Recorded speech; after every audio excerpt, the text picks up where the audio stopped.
Hey y'all, hey!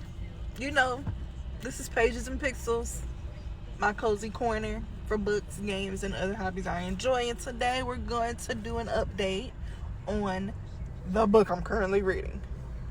Now, in my last few videos, I have told you that I want to get out of my comfort zone as far as genres within books, and I think I've done it.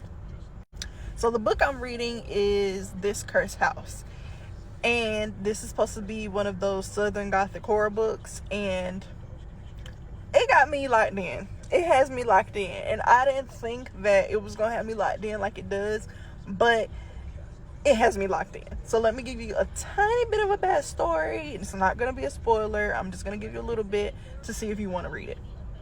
Okay, so this book is about a girl named Jemma. She is from Chicago, and this book is based like back in the day.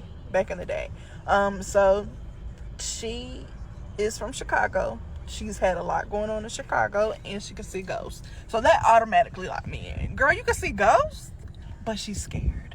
And I get it. If if you're not really used to, seeing that type of stuff, then I would be scared too. But I'm the type of girl that used to watch Ghost Whisperers, and not Ghost Whisperers, Ghost Whisperer. And if you know about Ghost Whisperer, then you might like this book a little bit. Okay, so Jemma gets this letter in the mail while she's still in Chicago. Mind you, her life has gone downhill in Chicago, so this letter says a family in New Orleans needs her help or has a job for her.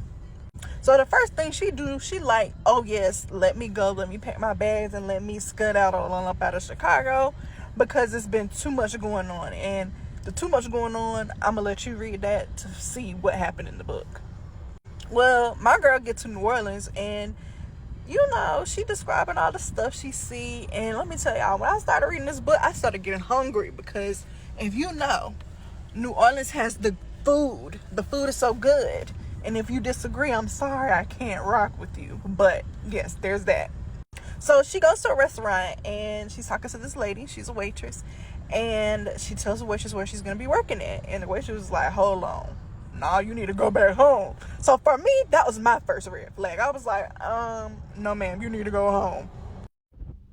Okay, so we're back. So she goes to the restaurant. The lady like, nah, you need to go home. She's like, oh, blah, blah, blah. I need this job. I'm not going back to Chicago. Fast forward, she takes the bus to get to the house that she'll be working at. And she also has to walk some more miles after she gets off the bus. Red flag number 2. My third red flag was the guy that saw her walking to get from the bus stop to the actual house she'll be working at. He also told her basically no, absolutely not.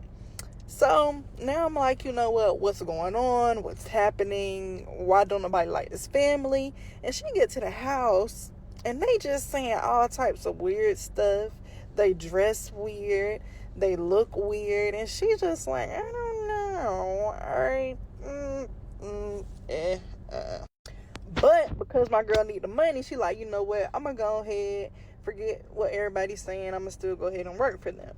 And that is where I'm gonna stop, because I've gotten farther. But if I give too much detail, then it's like I'm telling you everything, and I don't want to tell you everything. I want you to go read it for yourself. So again, the book is called This Cursed House, and I'm gonna put the cover up here again.